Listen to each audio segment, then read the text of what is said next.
Harvest season, that special time of the year that indicates that the fall season has come and another summer has passed. That time when local farmers start up their combines, tractors, and trucks and head out to their fields to see what their crops have yielded. The Boone County Sheriff's Office asks that all drivers be extra cautious on the roadway at this time of the year.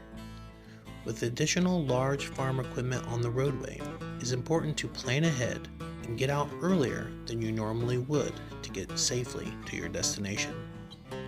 Please remember, we are in this together. Life is a collaborative effort to maintain safety.